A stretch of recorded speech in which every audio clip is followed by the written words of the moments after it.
नमस्कार मित्रों।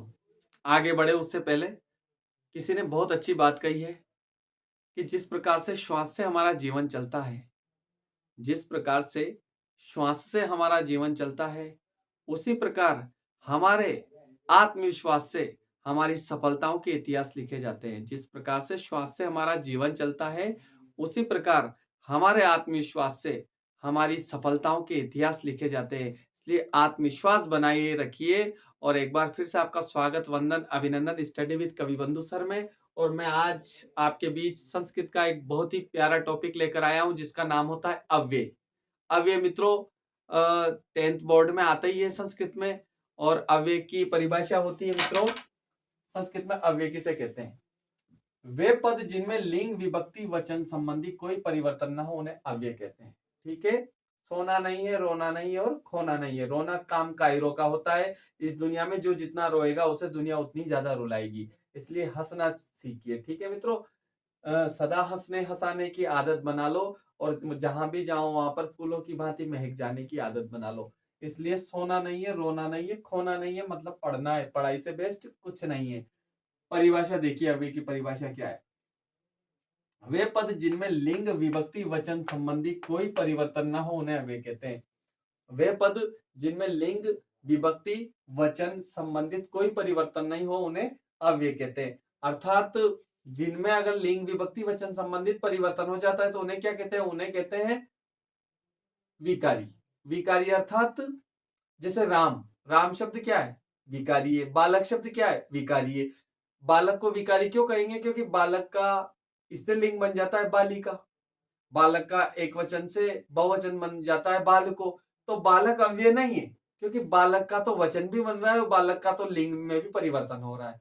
इसलिए बालक जो है अव्यय नहीं है। लेकिन कुछ ऐसे शब्द होते हैं जिनका न तो स्त्रीलिंग से पुल्लिंग बनता है, ना पुल्लिंग से स्त्रीलिंग बनता है, न विभक्ति बनती है, ना एक वचन से द्विवचन बनता है। अर्थात जिसमें लिंग विभक्ति वचन संबंधित कोई परिवर्तन नहीं हो, नो चेंजेस, कोई खर्चा नहीं हो, कोई व्यय नहीं हो, उन्हें हम क्या कहेंगे मित्रों? उन्हें हम अव्यय कहेंगे। अव्यय को अविकारी भी कहा जाता है। अव्यय को अविकारी भी कहा जाता है। ठीक है, जिनमें कोई विकार उत्पन्न नहीं हो उन्हें अविकारी या अव्यय पद कहेंगे।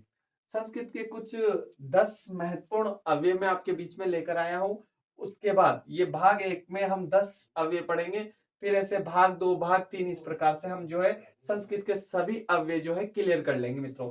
पहला जो हम अव्यय पढ़ने जा रहे हैं उसको बोलते हैं श्वः। श्वः यानी आने वाला कल। ठीक है मित्रों, श्वः का अर्थ होता है आने वाला कल, जिसको इंग्लिश में टुमारो कहते हैं। क्या बोलते हैं? टुमारो।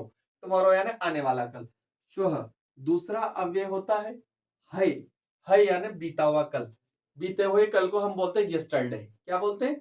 यस्टरडे बोलते हैं मित्रों। इसके बाद तीसरा होता है अपि। अपि का अर्थ होता है भी। और अपि का कई जगह जो है अपि को शुरू में रखकर इसका एक अर्थ और निकलता है क्या। ठीक है। चौथा होता है मित्रों एव। एव का अर्थ होता है ही। एव का अर्थ क्या होता है? ही होता है। ठीक है।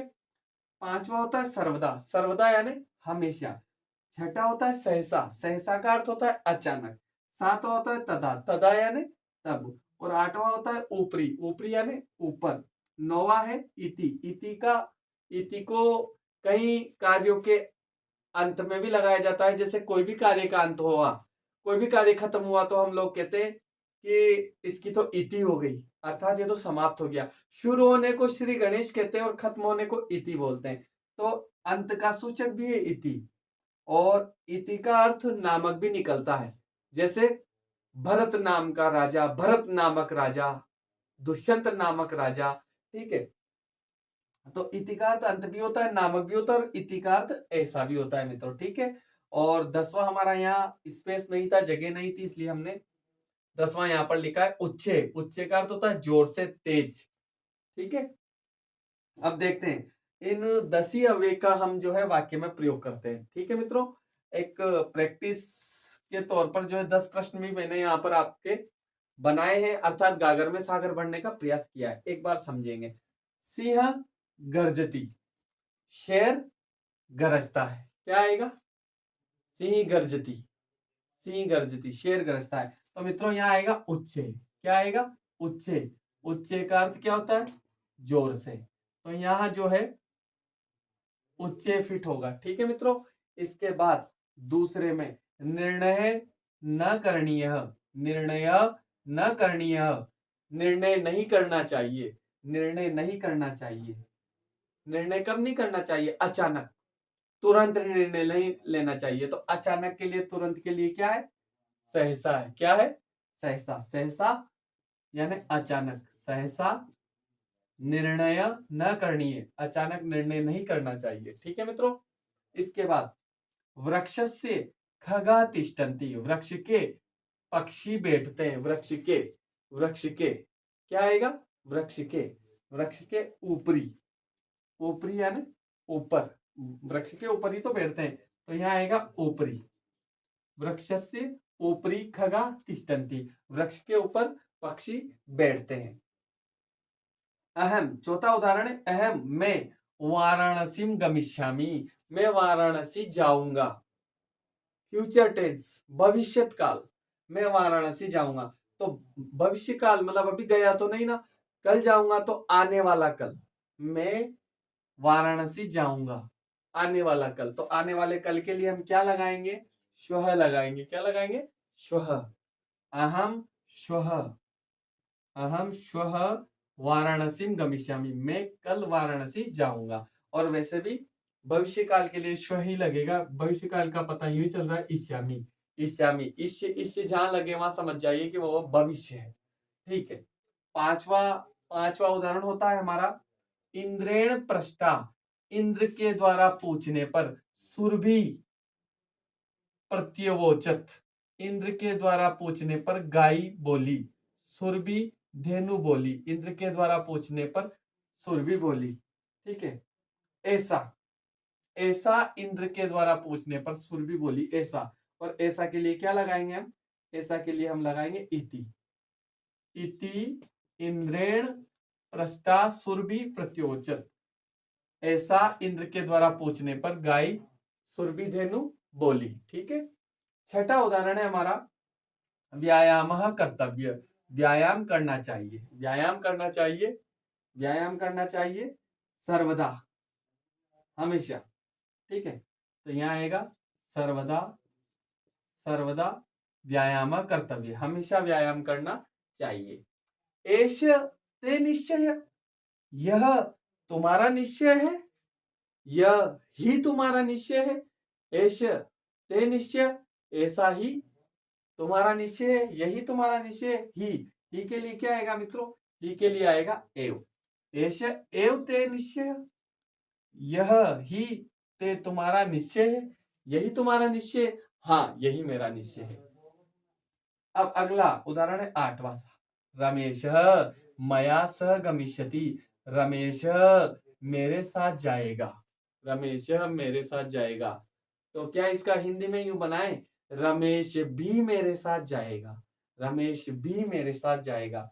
तो इसमें भी सही फिट हो रहा है मित्रों, तो अपी आएगा यहाँ। रमेश अपी, रमेश अपी मया सह गमिष्यति, रमेश भी मेरे साथ जाएगा। ठीक है मित्रों।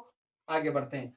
सोमवार, सोमवासर आसीत, सोमवार था, सोमवार था। कब था सोमवार? कल, बीता हुआ कल। सोमवार कल था ना, तो बीते हुए कल के लिए हम क्या लगाते हैं? यस्टरडे। इंग्लिश में क्या बोलते हैं? यस्टरडे। तो है, कल सोमवार था, है यह सोमवासर आसीत, कल सोमवार था, बीत चुका, पास्ट टेंस। 10वां उदाहरण है मित्रों, 10वें उदाहरण पर हम बढ़ चुके हैं। अहम आगच्छति, मैं आता हूं, मैं आता हूं, मैं आता हूं। स गच्छति, वह जाता है, मैं आता हूं, वह जाता है। क्या आएगा? क्या आएगा मित्रों? अहम आगच्छति, मैं आता हूं, वह जाता है। मैं आता हूं तब वह जाता है, और तब के लिए क्या है? तब के लिए तदा है। तब के लिए क्या है? तदा। मैं आता हूं तब वह जाता है। ये मित्रों हमारे 10 अव्यय, 10 अव्यय और 10 उदाहरण संपन्न हुए। तो मुझे पूरा विश्वास है कि ये अव्यय का टॉपिक आपके समझ में आया होगा। इसको हम अव्यय भाग 1 बोलेंगे, और अव्यय भाग 2 में जो रह गए हैं अव्यय, वो भी मैं आप लोगों को जो है सोल्व करा दूंगा, हल करवा दूंगा। और अव्यय का जो भी उदाहरण बचेगा वो अव्यय के अलग-अलग भागों में मैं आप लोगों को संपन्न करा दूँगा। बस मेरा आप लोगों से एक ही निवेदन है कि ज़्यादा से ज़्यादा मेरे वीडियोज़ को जो है शेयर करें, लाइक करें, सब्सक्राइब करें, ताकि ज़्यादा से ज़्यादा जो है हम हमारी संस्कृत को, हमारे प्रत्येक टॉपिक को जो है ज़्यादा से ज़्यादा बच्चों तक, स्टूडेंट्स तक हम पहुँचा सकें। बस इतना सा आपको करना है। Thank you, best of luck.